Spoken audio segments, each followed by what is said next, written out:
Hey everyone, this is Brian Holmes with the Strategic Living Podcast and BrianHolmes.com. You're listening to my great friend Stephanie O'Brien, and you are about to be moved by purpose.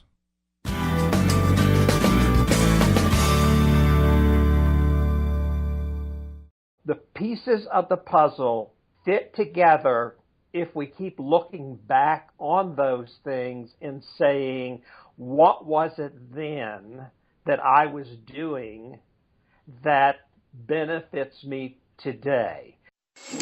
Are you longing to know what your purpose is? Are you on the wrong career path? Do you feel like there must be more to life? Don't worry, there's hope. It's time to be moved by purpose. Now your host, Stephanie O'Brien.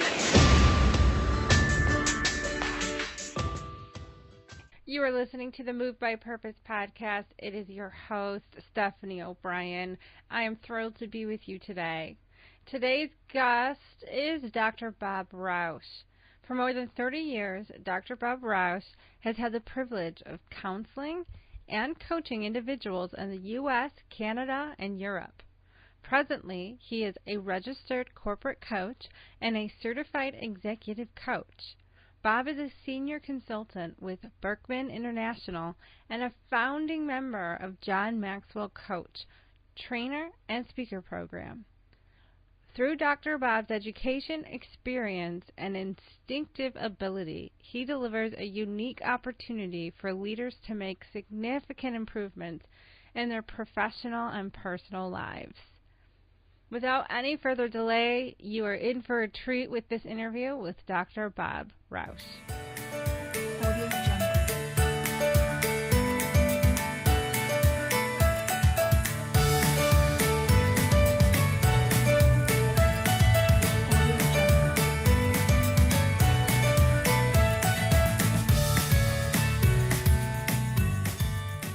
Welcome to the show, Bob. It's such an honor to have you on today. Well, thank you, Stephanie. It's an honor to be here. So I love this question because this is where you allow me and the listeners to really get to know you. I'd love to know what events in your life were or what your journey has been that has led you to doing what you do today. Okay.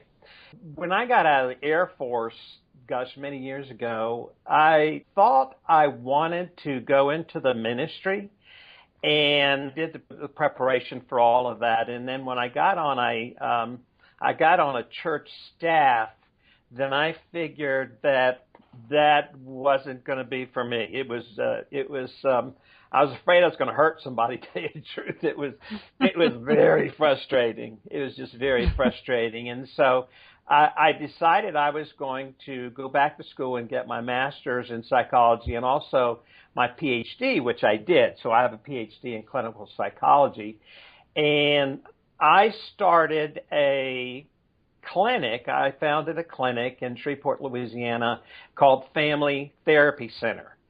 And I did, for 15 years, I clocked up about 35,000 hours of doing counseling with a variety of people. Interestingly enough, a lot of the people that I did counseling with were men. And so when I got into my present business, that being executive coaching, I'm working an awful lot with guys in the C-suite, in the CEOs, CFOs, COOs, and that higher level leadership. But anyway, when I was practicing, I ended up getting extremely frustrated and really burned out. Just the things that were happening in the field. And because I am an entrepreneur, when your psychologist is an entrepreneur, the psychologist gets a little antsy. It's kind of like, are you going to get better now? Yeah. And I would, so I was really burning a lot of energy. So one night, this is my pivotal point in my life, in my career. One night I stayed in my office late and I was actually praying. And I was saying, look, I got to find out something different here. I got to do something different because they're not getting any better, meaning my patients. I'm getting worse. And so something has to happen. And kind of the notion that I got, Stephanie, was these people are out of energy. And so the next morning, I just thought, well, the simple things are generally the best. But sooner than later, I began to understand that we have this human energy that drives us. It drives our mental, emotional, and physical being. It takes energy to think positively. It takes energy to think negatively. And so I started really interviewing physicists, biologists, religious leaders, all kinds of disciplines to find out what they knew about this physical energy. And actually, the physicists helped me the most. And as a result of that, I connected this physical energy or this energy in our body to performance. And I left my practice. I started doing speaking engagements and started working with leadership teams and started in a pharmaceutical company. A small pharmaceutical company was my first client. So that's kind of how I, the transition from wanting to be a minister to getting into executive coaching. See, I love these stories because more times than not, there's a bunch of seemingly random pieces to people's journey, and you're wondering how this is going to look as a completed puzzle, like what this picture is going to look like. How does that connect to this? Mm-hmm. And so a lot of people get fixated on and kind of get stuck. I think where they're stuck is that they think it all has to clearly connect, or they're doing something, but what they really want to do and what they're doing now, they have no idea how in the world those connect. And there's a lot of pivoting involved in life. Right. And for me, the connection isn't always clear before you get there. Right. It's like the connection is more of something that gets revealed on the journey as you go or in retrospect. Mm-hmm. So my background in social work, there were a lot of things that I had to do that I just was not a fan of, regarding like extensive paperwork and note keeping and documenting everything. And those were the things that burned me out. Mm-hmm. Interestingly enough, though, whenever I am making phone calls to associations, to book speaking gigs and things like that, look what I'm pulling out of my pocket. What was said on what day, when to follow up, all that note keeping and documentation actually ends up being a benefit to what I'm doing today. Mm-hmm. So the very thing that I couldn't stand then is the thing that's helping me stay organized and fueling me forward now. Mm-hmm. That's great. Absolutely. No, I hear what you're saying, and it is absolutely the same with my life. One of the things that burned me out the most in my practice was managed care. When managed care first came on the scene, and everything changed. Prior to that, it was just wonderful. That when managed care came on the scene and I had to answer to somebody in another part of the state, and I had to keep, as you said, these meticulous notes and all of that stuff, I thought, this is not me. It is not really who I am, but I do what I remember. It's not necessarily the note-taking, but what I remember are the stories. The stories of the people that I counseled, and having a doctorate in clinical psychology has really helped me in terms of working with leadership. Let's say this tongue-in-cheek, I guess, but most leaders need a psychologist or a social worker anyway. They all have incredible stress and anxiety and all that stuff, not all of them, but many of them. It is interesting that the pieces of the puzzle fit together if we keep looking back on those things and saying, what was it then that I was doing that benefits me today? And I don't know what the future holds. I'm kind of like maybe a lot of entrepreneurs.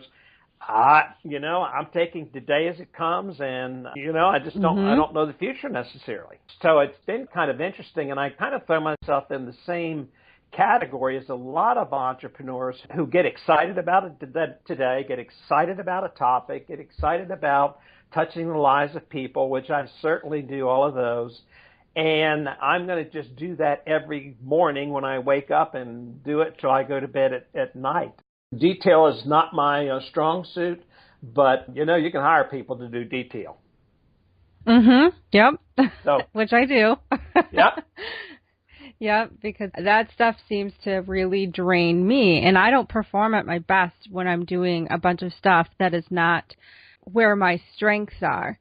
And some people feel like that argument is a little controversial. And I've even spoke about this to pastors at churches where I talk about, I'm not sure if you're familiar with the DISC yes, I am. Personality Yep, too? Okay. Yep. And I'll talk to them about the DISC and how they can use that tool to help place the congregation in appropriate volunteer roles. Mm-hmm. So they're like thriving the most in an area that they're strong at, something that comes natural to them. Because if they're placed in something that feels like a chore or a drag, they're most likely not actually going to follow through with it or show up. Mm-hmm. And some pastors have raised the objection that they're like, yeah, but I don't want people to say like, oh, that's not my strength, that's not my strength, and then they're refusing to stretch or to grow, or they're using that as a justification to not try to improve at all because they're only sticking where they're strong. Mm-hmm. Mm-hmm. And that's kind of an objection that they have. Yeah. And I'm sorry. I'm curious to hear what your thought is on that and what you would say if that objection was raised. Yeah, I use the Berkman. The Berkman tool is, I don't know if you're familiar with it, but it's a great tool to, in fact, it's the only one I use for leadership. Although I'm very familiar with the others, with the DISC and the Myers-Briggs and all that. One of the things that I say to people when they do a profile is, you're the person who filled this out. So if there's something wrong with it, then you marked the areas that you felt like fit you best. So this is a picture of your personality, your behaviors. Now, the other thing that I say pretty quickly after I interpret and go through the Berkman is, now that we know your profile, you got to get over yourself. Yeah, it's kind of like people do that. They say, well, I'm a D in the DISC. I'm a D and an I. Well, good. It's good that you know that. Or in the Berkman, I have these behaviors. And it's great that you know that. But you have to get over yourself, because the reason you really find out about you is so you can touch the lives of other people. So then it gets to be in reference to getting to be able to, as quickly as possible, read other people and see what their particular needs are, behavioral needs are. But that's the way I get past it. A lot of people will take their favorite behavior, whether it's a D and an S or D, a C or D, whatever, and they will they'll wear it like a badge. Mm. And the real issue is that, as I said, the real issue is getting past that, getting over ourselves so that we touch the lives of other people. Very, very good. And I just did a training on this yesterday, and I said the same thing, like the people that know this and now have the awareness of, okay, this is how your natural tendencies are, that's not for you to stick something in the sand and say, this is how I am, and now you have to deal with this about me. It's more for you to understand how you're wired and sure what your natural preferences are, but then you begin to learn how to read other people, and then you can adjust and serve them to communicate to their needs. Because the person with the knowledge is the one responsible for basically ministering to other people and accommodating to that. Just because you're a D and you're direct, well, if you're working with that S style, that directness isn't going to get through to the S style. So you've got to adjust. That's exactly right. That is exactly right. Years ago, I wrote up, we have 5 boys, and when my kids were little, I wrote it was a book. It ended up being more of a pamphlet workbook thing.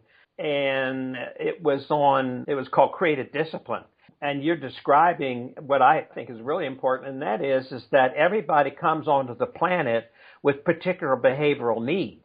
We need to discover what those needs are. And for example, you may have experienced this because you told me that you're going to launch an e-learning course here pretty soon. And I have one that's going to be launched called Energy Overcoming Anxiety.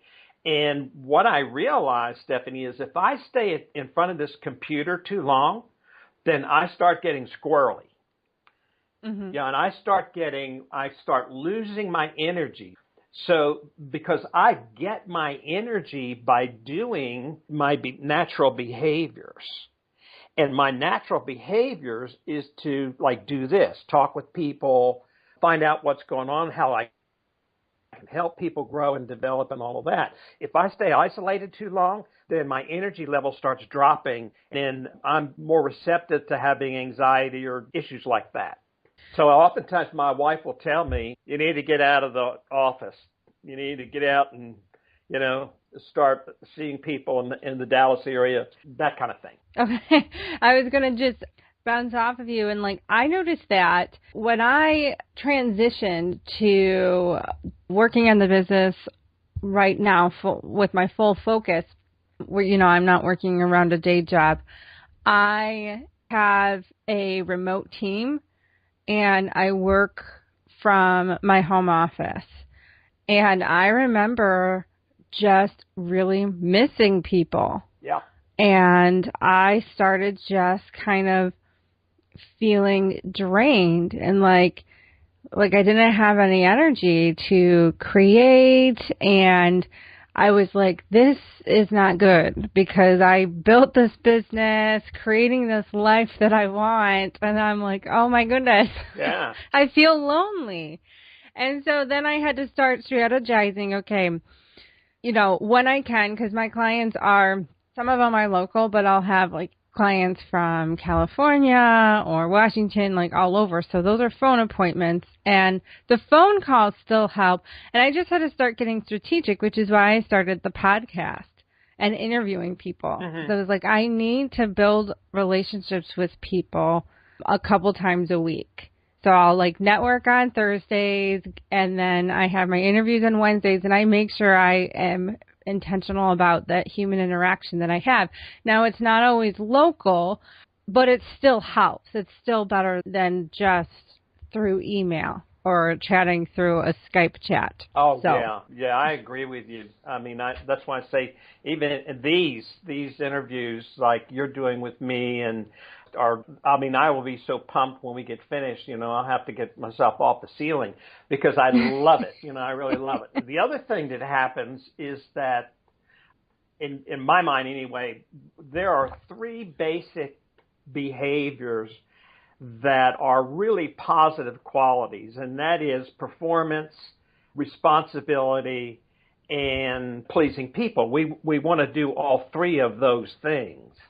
And what I've discovered is if I don't watch my energy level and I start getting low on energy, those three positive behaviors end up being under stress. They end up being negative behaviors.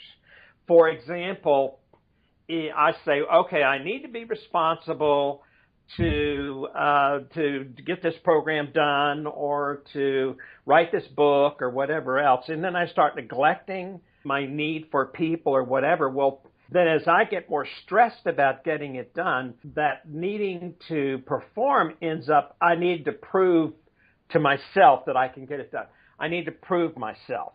And the responsibility kind of thing is really, really a great quality.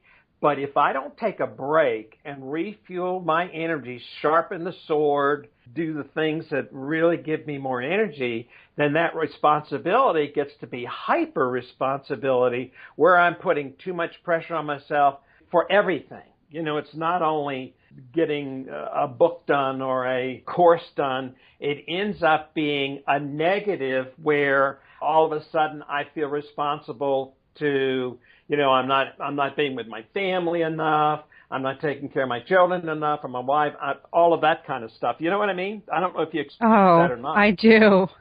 I do very much. And I have to like retrain my thought pattern because I'll be over responsibility thing can really be very destructive. Absolutely.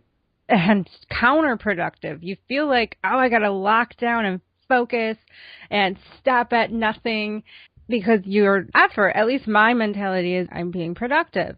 It is extremely counterproductive because I become a mess because I feel like, and sometimes at the end of the day, instead of feeling productive, because I will produce a lot, I end up feeling like a total failure because I focused on all these other things that are falling apart and not getting looked at or other areas. Exactly. And ultimately, and this is what I found really it's the reason why I did this first course, Energy Overcoming Anxiety, is that ultimately ends up resulting in anxiety. In other words, now I feel anxious. Am I going to get it done in time? Some people even have panic attacks or generalized anxiety, and they feel edgy and, or sense of depression, I'm not accomplishing what I need to accomplish. And that really does get to be a real negative approach to life. And then we start burning our energy on that kind of stuff. I have a client, for example, a guy who's 34 years old, and he loves his job. He's the president of a company. It's a $22 million company. It's not big, but it's a great little company. And he got into this really focused, nose to the grindstone, really focused on making this company successful. But he stopped using his energy effectively. He stopped doing things that would refuel his energy. And as a result of that, one day he had this massive anxiety attack. And the anxiety attack came because he took a very normal behavior responsibility. He ended up stressing himself so badly that it ended up being a negative. I have to be responsible for everything. And and our emotions have to come out some way. I mean, that as a mental health professional. I mean, they have to come out. And where it came out with him was in anxiety. Mm-hmm. Taking the time to get away from it all, to really rest, to do something else, plant a flower or do something else besides just working. Now, entrepreneurs are notoriously bad at stopping because they love what they do. The danger, I think, of a lot of entrepreneurial people is that they love what they do. Yeah, which you're like, how is that a danger? That's what I'm working towards, is to get in alignment with my purpose, because that's where I know I'll be fulfilled. And from there's energy that flows, and I know that I'll love what I'll do. And that's because it's better to love what you do than to dread what you do every day. Yeah, unless you do too much of it. Yeah, I've been there. Yeah, me too, a bunch of times. And and I think because we do love what we do, I mean, it's like the statistics you mentioned working with some pastors. The statistics for pastor burnout are just astronomical. Mm-hmm. Very high. I mean, extremely high. And a lot of it is because they want to help people. They want to be responsible to what is God's calling for them. And they want to perform. But what happens over time is they, as you well know, they get into this extreme stress, and then they have to find some way to release the stress. And many of them have anxiety attacks, and many of them get angry with their family. Many of them do these behaviors that aren't necessarily appropriate because they love what they do. Mm-hmm. Mm-hmm. And they don't stop. Yeah. Oh, it's amazing, because I have a couple good friends that are pastors, and I think one is at a church that really focuses on balance and taking care of yourself and not overworking. Uh-huh. The other one, and ironically, one is at a mega church. And so you think the mega church would have them maybe overworked, but the mega church has them really resting, taking Sabbath, taking vacations, time to rest, not working all hours of the day. And I think they even, if they sense you're working too much, they will call you on that. So there's accountability with it. Wow, that's great. Yeah, and I think that could be one of the reasons why it's such a growing, successful church. The other one is a small little congregation that's really, really struggling. And those pastors are 24/7.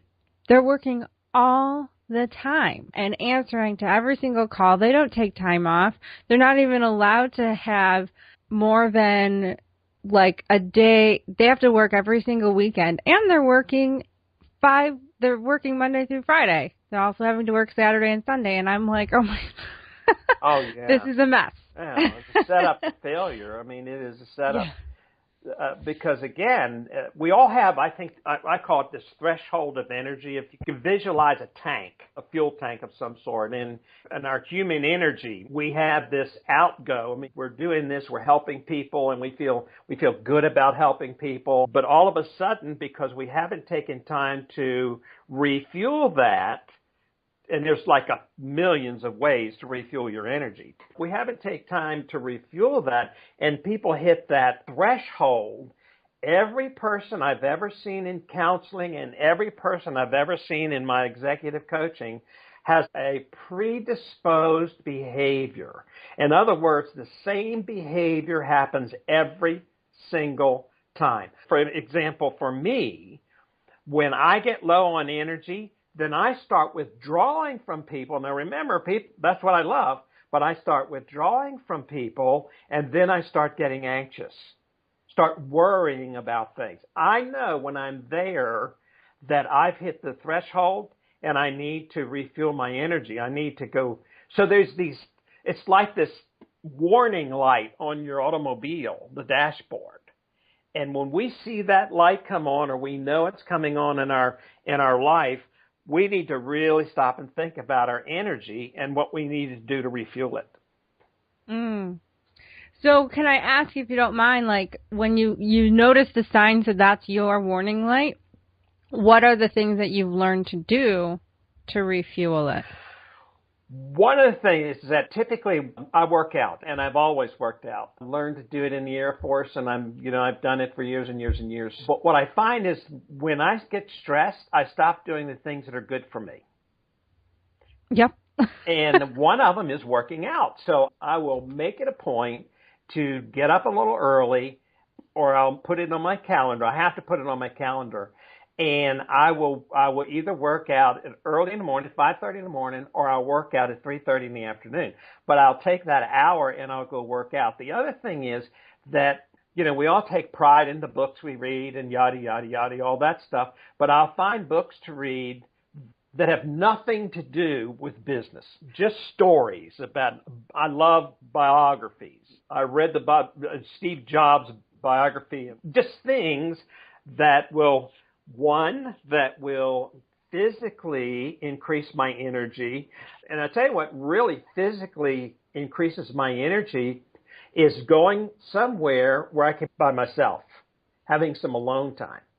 But physically, mentally, emotionally, those three areas, spiritually too, but those three areas, I'll find things that I can do. I'll read a biography. I'll start working out more. Ginger and I do really well when we're driving around and we're talking. I'll spend more time doing that with her. But just doing some things outside of work, dragging myself away from my desk. Yep. I'm grateful that I'm in touch with that, and maybe because I practice what I preach, so to speak. Like with clients, I don't ever expect them to do something I haven't applied in my own life. Mm-hmm. So one of those things is like, if I'm noticing something's a little off, I will pay attention to those signs of, okay, what's really going on here and what do I need? And sometimes physical exercise is definitely important.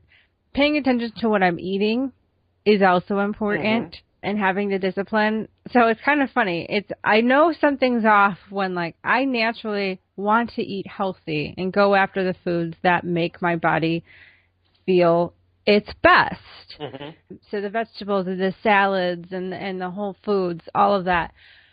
But when I'm like, why am I suddenly craving the French fries and the fried food and the chocolate, and I'm going after that, and then it's worse. And if I indulge in that, then it's worse, and it's a downward spiral.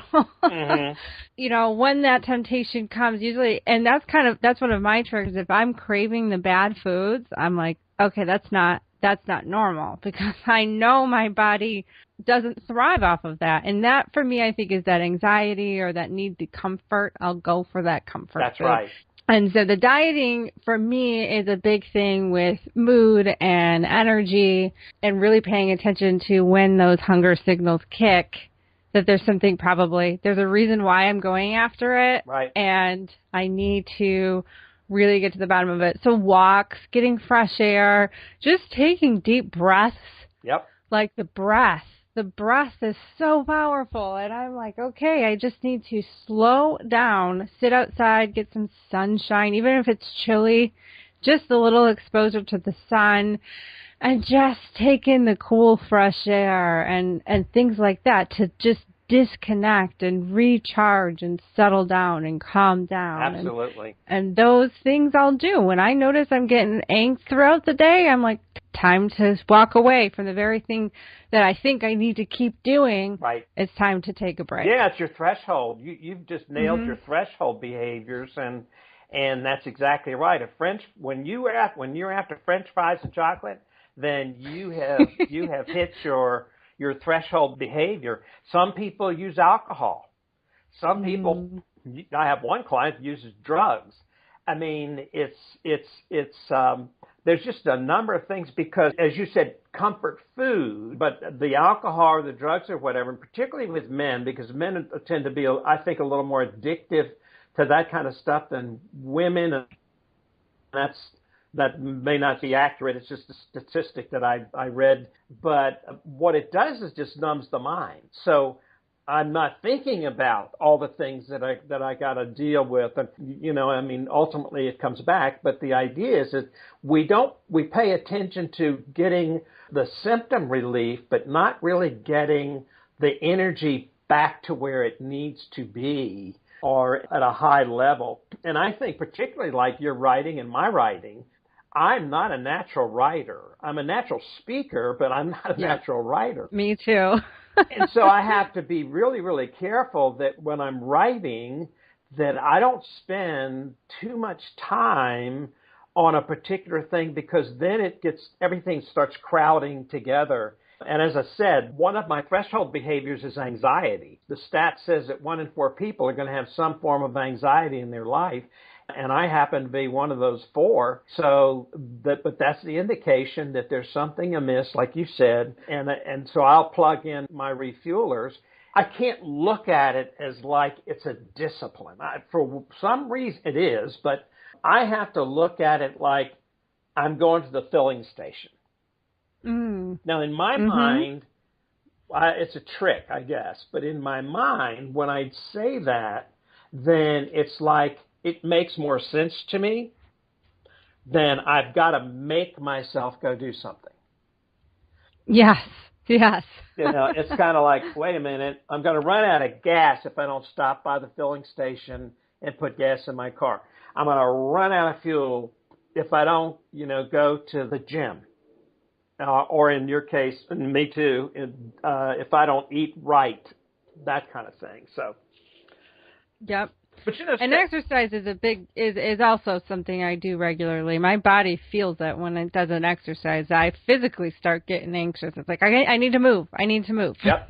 The interesting thing to me is that it affects, when we don't take time to refuel our energy, it really does affect our purpose. No matter how strong your purpose is, or how strong my purpose is, my purpose will be, I'll put it on the sidelines when my energy level is lower. In other words, like I said earlier, love being with people, love to get to know people and talk to them, get their stories and all that. But then when I get on that threshold, then I want to get away from them. And my purpose is to be with people. And so if people want to destroy their purpose, the best thing to do is never refuel your energy. Yeah. It's crazy, but it works that way. It's just wild. Mm-hmm. You become very ineffective. I remember last year, it was, around Easter last year, I kept striving and working harder, and I have to get this off the ground, and this has to be successful, and I got so hyper-focused on that I just depleted myself. I got totally burned out, and then that really upset me because I'm like, I'm supposed to love this, and now I'm so depleted. I don't have anything left to give. And so a mentor of mine, she's like, all right, you need to give yourself an entire week of just do not do anything with the business. Mm-hmm. And I was like, no, I can't do that. Who's going to run this and do that? And what? And she's like, look, it's going to be there when you get back. Right. It's not going to go anywhere. And she's like, and I'm talking like, you've got to do the best you can to get your mind off of it. Just because you're not sitting at a computer, I mean, you got to shut your mind off from it. Yep. Like unplug mentally. I'm telling you, the first 1 or 2 days, I was saying, I feel like I'm having withdrawal symptoms. I don't think I have given myself time to not think or talk or brainstorm about the business since I started 2 years ago. And so my brain got so accustomed to always being on, I'm like, I did not know what to do. Mm-hmm. It wasn't pleasant. I was really funny. I'm like, wow, I think I got really addicted almost to the business, getting it going and moving. And so that week was wonderful because since then, I know how to unplug. Yeah. I purposely give myself at least 1 day a week where I am not thinking or talking or working or doing anything with the business. Good for you. So if that, Good for so you. If that means I have to go on Pinterest, which is kind of my thing of just whatever, go daydream about something else, learn a new skill. Lately I've been learning kind of on a craft kick. I was just get my mind busy on something else, and it's actually re-energizing me because I'm now activating my brain to think differently, creatively, but in a different capacity, I guess. Absolutely. That you made me think of something. I started learning Spanish. We live I call it the compound. We live in a neighborhood where there's people take care of the lawns and all that kind of stuff. And so one day I decided that I was going to learn Spanish, and I started talking to one of these guys that does the maintenance and stuff. And so I started learning some words, and 2 months later I'd learned a good bit of it. And I was out somewhere, and I talked to a lady who was Mexican, and I made a statement, and she looked at me, and she said, I don't understand that. Well, what I found out was the guy that I'd been learning Spanish from had a speech impediment. So I'm learning Spanish from a speech-impeded Mexican guy. Oh, my goodness. Great fellow. But, you are absolutely right. I mean, the idea of being doing something like a garden or learning another language or whatever else. I can tell you, you described perfectly these three behaviors that I mentioned earlier: performance, responsibility, and the other one is pleasing people. Because under pressure, when we get too much stress, we don't want to please people, we become people pleasers. And that really leads to a great deal of anxiety. So what you described is right. I mean, we get panicky. We feel like I got to get this done. I got to make it happen. And we create this anxiety, and our adrenaline, adrenaline doesn't know the difference. Mm-hmm. And all of a sudden we have a panic attack, and we're wondering, where did that come from? Well, it came from the thing I love doing. Right. Or it could come from that. It could come from a lot of things. Right. But it's interesting. Mm-hmm. It's fascinating. Human nature, as you well know, is it just blows my mind. I love people. I love to hear their stories. So how can people connect more with you, learn more about, they're like, man, I find this, and I'd like to get better with really understanding my threshold and learning how to maybe redirect it and navigate around that. How can they connect with you? Well, we got about 1 million blogs. Just Google. One thing is just Google Energy Driven Leader or Dr. Bob Rausch. Google that. Either of those. The website, of course, is energydrivenleader.com. And my email address, which I love to get, I do really love to get emails, drbob, DRBOB, at energydrivenleader.com. But those would be the ways to get in touch with me. Perfect. All right. Bob, it was a pleasure to talk with you. I could interview you for a whole other hour, but we do got to wrap this up.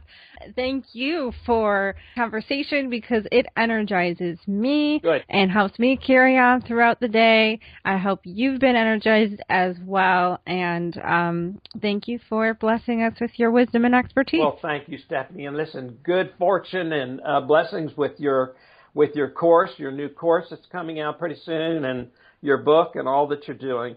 Take care. Thank you for letting me be here. Take care. Yep. Bye-bye. Bye.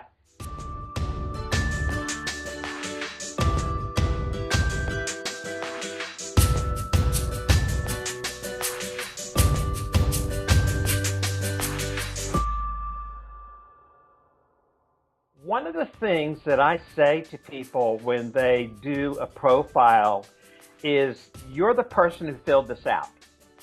So if there's something wrong with it, then you marked the areas that you felt like fit you best. So this is a picture of your personality, your behaviors.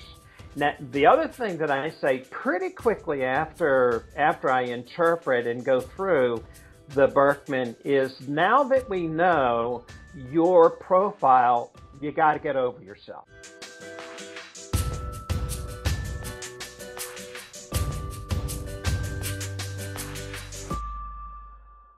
There you have it. That was the Dr. Bob Rausch over at Energy Driven Leader. Make sure you connect with him, reach out to him, check out one of his courses. I know Dr. Bob had mentioned his course and as well as my course, and I don't even know if I talked about my course yet. I am recreating the Mindset Mastery seminar that I did into an online course. And this is where you can really break free of limiting beliefs, conquer the barriers that have held you back from achieving the success you desire most to see in your life. This is for the person who continuously sets out to do something to only get snapped right back again and again and again. This will get to the bottom of what that is.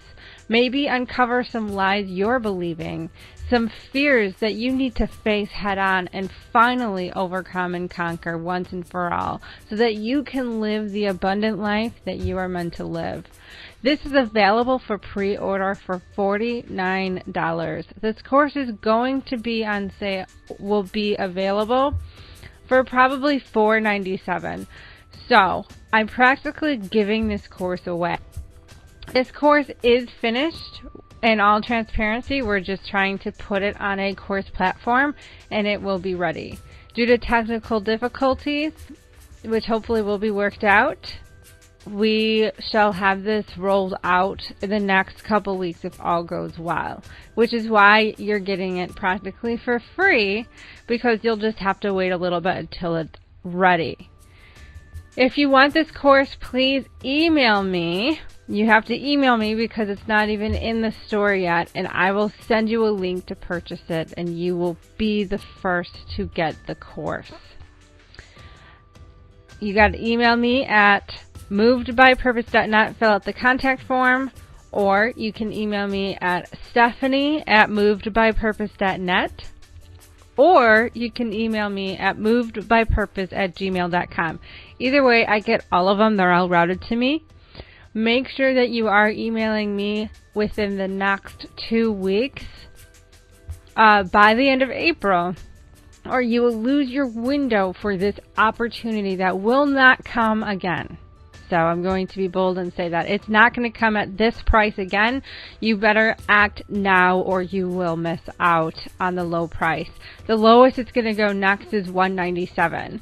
So you have $49, or you can spend $197 because you took too long to make a decision and to act.